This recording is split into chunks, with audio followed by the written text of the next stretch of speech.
안녕하세요. 취미로 철학하는 남자입니다. 네, 이번 시간에는 두 번째 시간으로 간단하게 짧은 부분 한번 얘기를 해볼까 하는데요.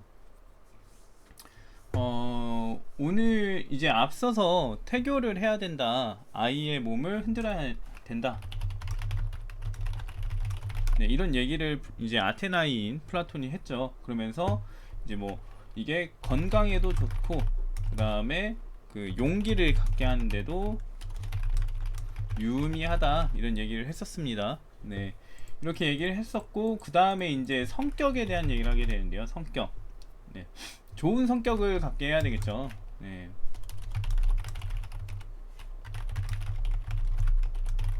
네, 좋은 성격을 갖게 하려면 어떻게 해야 하는가 이런 얘기를 하게 되는데요. 이제 양육할 때의 이제 그 방법론에 대한 얘기인 거죠. 그래서 이제 플라톤이 처음에 얘기하는 거는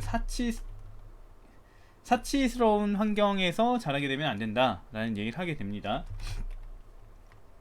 왜냐면은 까탈스럽고 그다음에 성미가 급해진다. 그러니까 너무 이제 사치스러운 환경에서 자라게 되면은 자기가 원하는 대로 다 이루고 살다 보니까 참을성이나 이런 것들이 사라질 수 있다라는 부분을 얘기하는 것 같고, 그다음에 억압되는 환경에서 자라면 안 된다고 하는데요. 만약에 억압되는 환경에서 자라게 되면 이제 사람을 기피하게 되고, 그다음에 이제 사회성을 결여하게 된다. 네, 이렇게 얘기를 하게 됩니다. 근데 이제 여기서 이제 문제가 뭐냐면, 문제라기보다는 생각을 좀 해봐야 되는 게, 이런 까탈스럽고 성미가 급해진다, 사치스러운 환경에선 이게 반드시 그런 부분은 또 아닐 수 있단 말이에요. 네, 그리고 이제 억압을 당하게 되더라도 이제 사람을 기피하거나 사회성이 결여되는 경우들이 무조건 나타나는 건 아니에요. 뭐 물론 대다수의 경우에 나타날 수 있겠지만, 제가 아는 경우에서도 이제 굉장히 억압받는 환경이었음에도 불구하고 여전히 사회성을 가지고 있는, 그 다음에 이제 사람을 기피하지 않고 오히려 자기 환경에 맞는 사람을 찾는 경우들이 있다 보니까, 이런 사치와 억압에 대한 얘기는 일반론적인 얘기인 것 같아요. 여기에 더해서 지금 여기 환경이잖아요. 사치스러운 사치 환경과 억압 환경. 네, 이것도 분명히 중요한 요소지만 개인의 자질이 좀 중요하다고 저는 보는 편이에요. 타고난 체질 뭐 이런 거. 네, 그러니까 이제 신체적으로 이미 그 아이는 좀 차분한 경향이 있는, 흥분을 잘 하지 않는, 자극에 잘 반응하지 않는 둔감한 성향의 아이들이 있을 수 있거든요. 그래서 둔감한 성향의 아이들에게 이제 사치 환경이 주어지든 억압 환경이 주어지든 간에 이런 존재들은 까탈스럽고 성미가 급해지는 방향으로 나아가지만 않다 보니까, 이거는 조금 뭐 그냥 너무 환경론적인 입장인 것 같다라는 생각이 들어요. 네. 네, 이렇게 생각을 해볼 수 있는 것 같고요. 아무튼 그 다음을 또 보면요. 그 다음에 이제 이렇게 사치스럽고 그 다음에 억압되는 환경에서 자라게 되면 안 좋다라고 하면서, 그러면 잘 기르려면 어떤 환경이 와야 돼? 이런 질문을 이제 하게 되는 거죠. 그래서 여기에 대해서 얘기를 하게 되는데, 일단 괴로움과 고통이 적으면 좋을 것 같지 않냐라고 합니다. 그러니까 정확한 언급은 이제 그 잠깐만요, 한번 볼게요. 정확한 언급이 뭐였는지 까먹어서. 네, 제가 좀 보겠습니다.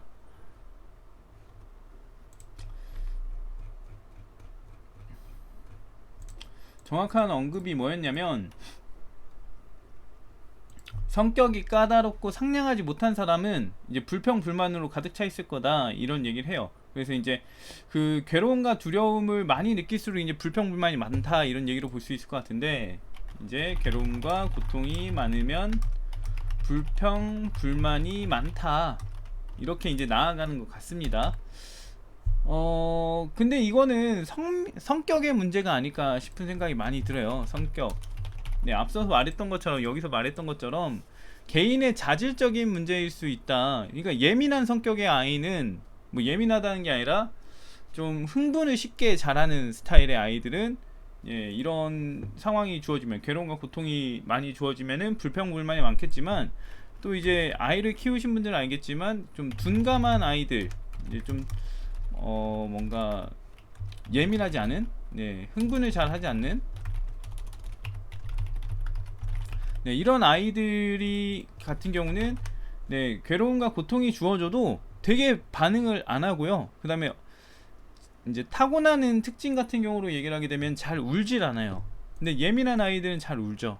그러니까 이 플라톤이 지금 하는 얘기 자체는 좋은 얘기인 것 같기는 한데, 이제 실질적인 그 성격, 실질적인 그 내용하고는 좀 다르다, 성격과 관련된 내용하고는 좀 다르다라고 생각을 해볼 수 있을 것 같아요. 일반적으로는 우리가 플라톤이 말하는 것처럼, 네, 환경적인 요인에 의해서 성격이 결정된다라고 보는 분들이 많이 있긴 한데, 마냥 그렇진 않거든요. 예, 뭐 요즘에 또 이제 생각이 많이 바뀐 분들도 계실지 모르겠는데, 아무튼 환경이 중요하진 않다, 환경만이 중요한 건 아니다 라는 입장으로 갈 수 있는데, 플라톤은 환경이 중요하다라는 입장으로 이제 얘기를 하고 있다고 볼 수 있습니다, 성격에 대해서. 아무튼 그러면서 이제 괴로움과 고통이 적으면은 이제 불평 불만이 줄어들 거고, 그러면 이제 상냥한 사람이 될 거다, 이렇게 얘기를 하게 되는데, 잠깐만요. 근데 이것도 좀, 예, 뭐 극단적으로 부정적인 경우를 보게 되면 불평 불만이 많은 사람이 무조건 안 좋은 사람으로 볼 수 있는, 네, 그런 요소가 분명히 있는데, 이게 완전히 맞을까라고 생각을 해보면 또 아닌 것 같아요. 그러니까 그 제가 최근에 봤던 니체 비극의 탄생에서 보면은 염세주의, 강함의 염세주의가 나와요. 예, 이거는 어떤 존재들이 잘리네요. 네, 강함의 염세주의들이 나오는데, 이건 어떤 얘기냐면은 이제 이상적으로 살고 싶은 존재가, 네, 이런 존재가 있는데, 실제 세계가 비이상적, 네, 뭐 비이상적이라기보다는 추한 경우, 추한 세계, 네, 이런 식으로 되어져 있으면은 이제 세계에 대한 불평 불만이 많을 수는 있어요. 근데 이게 이 사람 자체가 문제이냐라고 하긴 또 어렵단 말이죠. 그러니까 지금 플라톤이 말하는 거는 굉장히 지금 좀 약간 편향된 관점의 얘기를 하고 있는 것 같다. 불평 불만이 많다고 해서 이 사람이 잘못된 거라고만 할 수는 또 없는데, 또 일리는 있죠. 예, 그래서 이게 과연 적절한가, 이런 식으로 분류해도 될까, 이런 생각은 좀 들긴 합니다. 예, 아무튼 그렇다는 생각이 들고요. 그 다음을 볼게요. 그 다음을 보는 게 좋을 것 같습니다.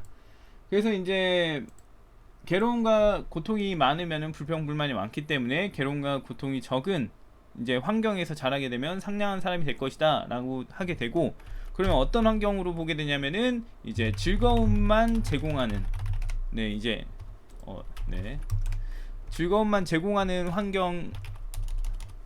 환경이어야 한다. 네, 성숙한 상냥한 성격을 위해선 잘리긴 했는데 그냥 할게요. 네, 상냥한 사람이 되려면 즐거움만 제공하는 환경을 받아야 한다 하는데, 예, 마냥 그렇지 않잖아요. 또 즐거움만 제공하는 환경인 경우에는 또 오히려 사람들이 깊이감이 없어지거나 너무 자기만 알거나 이런 경우로도 나아갈 수가 있기 때문에 마냥 즐거움만 제공하면 안 된다라고 플라톤이 얘기를 합니다. 그러니까 괴로움과 고통이 많으면은 좀 문제다라고 하면서 즐거움만 많아도 문제다라고 하는 상황인 거죠. 그래서 결과적으로는 플라톤이 하는 말이 뭐냐면, 괴로움과 고통, 그 다음에 즐거움이 적당히 있어야 한다, 이 이야기를 하죠. 그래서 아이를 잘 기르려면, 네, 아이가 좋은 성격을 가지려면, 네, 괴로움과 고통, 즐거움이 적당히 있어야 한다 라는 얘기를 하게 됩니다. 그래서 그렇게 되면 이제 어떤 성격을 갖냐, 상냥한 성격을 가지게 된다라고 하는데요. 이게 신의 성격, 네, 신의 성격이라고 얘기를 합니다. 신의 성격 맞나? 확인 다시 한번 해볼게요. 잠깐만요. 예, 신의 심적 상태, 예, 신의 심적 상태다, 이렇게 얘기를 하게 됩니다. 예, 상냥한 성격이 신의 심적 상태다라고 하는데,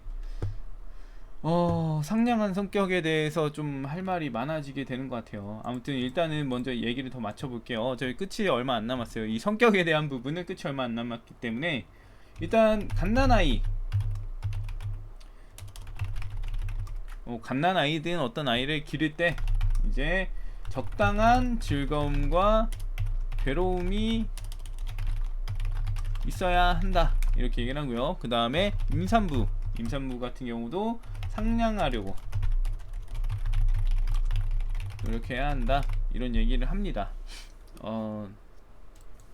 이렇게 얘기가 나오게 되는데요. 여기서 이제 생각을 좀 해봐야 될 부분이라고 생각되는 건 뭐냐면, 성격이 좋다라는 거예요. 지금 여기 주제 자체가 좋은 성격이잖아요.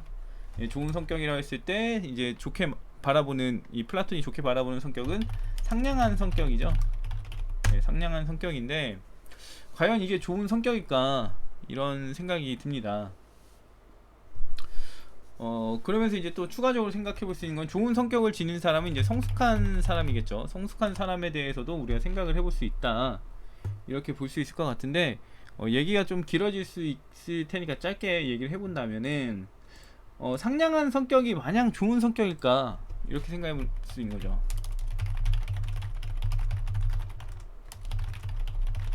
네, 이렇게 나아갈 수 있는 것 같아요. 우리가 어떤 사람이 정확한 그 상황 판단을 요구할 수 있어요. 예, 언제 그러냐면 이제 억울할 때. 예, 억울할 때 정확한 상황 판단을 요구할 수 있는데요. 사람이라는 게. 그렇죠? 근데 이렇게 요구할 때 상냥한 성격인 사람이 온다고 해보는 거예요. 이런 억울한 상황에서 상냥한 사람이 와가지고 그래 힘들지, 그래도 좀 이해를 해라, 이런 식으로 한다면은 과연 이 사람의 성격이 좋다라고 할 수 있을까요? 오히려 좋다라고는 안 할 거예요. 어떤 상황에 어떤 사람이 이 사람한테는 좋은 성격을 가진 사람이 되냐면, 정확하게 자신이 억울한 부분을 가지고 항변해주는 사람. 네, 억울할 때는 이제 자신이 억울한 부분을 항변해주는 사람, 이 사람이 좋은 사람인 거예요. 성숙한 사람인 거고, 나의 상황을 제대로 판단해주는 사람이기 때문에 단순히 상냥하다고만 해서 이제 그렇게 되긴 좀 어렵다, 이거죠. 물론 이게 경우마다, 상황마다 이제 좀 달라질 수 있는 거니까, 이왕이면 다홍치마라고, 네, 상냥한 성격이 더 낫지 않을까, 이렇게 생각해 볼 수 있죠. 네, 정확하게 판단하는 성격보다 상냥한 성격이 낫지 않을까, 이런 식으로 할 수 있는데, 저는 여기에 대해서는 좀 공감을 하기는 어렵습니다. 상냥하다는 거는 어느 정도 조건이 갖춰지고 친밀감이 있다면 누구나 상대에게 상냥할 수 있어요. 예, 누구나 상대에게 상냥할 수 있습니다. 그렇지만 나의 그 상대가, 나와 교류하는 상대가 정확한 판단을 요구하는 순간이 있을 수 있죠. 예. 이런 순간에 과연 단순히 상냥하기만 해서 의미가 있을 수 있는가, 이런 부분이 이제 좀 중요하다. 그러면 과연 그 상냥한 사람이 낫냐, 정확한 판단을 하는 사람이 낫냐, 이런 문제로 이제 나뉠 수 있는데, 뭐 상냥하다에 대한 정의를 좀 더 명확하게 해야 될 수 있을지도 몰라요. 상냥하다에 대해서, 상냥하다를 찾아보게 되면은 싹싹하고 부드럽다, 이제 부드럽다는 얘기가 되는데, 좀 제가 봤을 때는 그건 것 같아요. 이제 좀 둥글둥글한 사람, 네, 이걸 말하는 게 아닐까 싶기는 한데, 잘 모르겠습니다. 이 둥글둥글하다는 거는 어느 정도 이제 그 유연함이 있다, 이건데, 이 유연함이 있기 때문에 우리 사회에 문제가 더 생기는 게 아닐까 싶다는 생각도 들고요. 근데 뭐 물론 사회관계는 좀 그럴 수 있겠지만, 뭐 사교적 관계, 여기서는 이제 유연함이 최고일 수는 있겠죠. 그렇지만 또 능력과 관련된 부분에서는 정확함이 좋을 수 있고, 네. 사교적 관계, 뭐 일상적 관계, 네, 아무튼 이렇게 있는데 한번 생각을 해보시는 게 좋을 것 같아요. 많은 분들이 이제 그 사교적 관계에서 유연한 태도, 둥글둥글한 사람을 좋은 성격, 성숙한 사람이라고 생각하는데, 방향성의 문제일까요? 네, 정확한 사람도 성숙해야만 정확할 수 있지 않나, 이런 생각이 들기 때문에 모르겠네요. 관계 위주의 사람이라면은 네, 둥글둥글한 사람 좋아할 거고,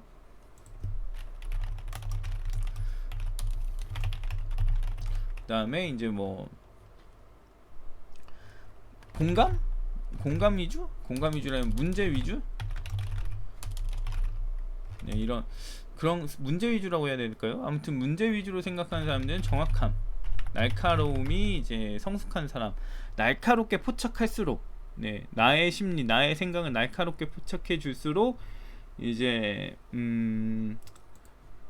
성숙한 사람이다, 이렇게 볼 수 있는 것 같은데, 어떻게 생각하는지는 잘 모르겠습니다. 아무튼 그 플라톤이 이제 법률 7권에서 성격에 대한 얘기를 하다 보니까 좋은 성격에 대한 얘기까지 나오긴 했는데요. 오늘은 여기까지 하고 다음에 또 다른 이야기, 내일이나 다음에 또 다른 얘기를 좀 더 해보도록 하겠습니다.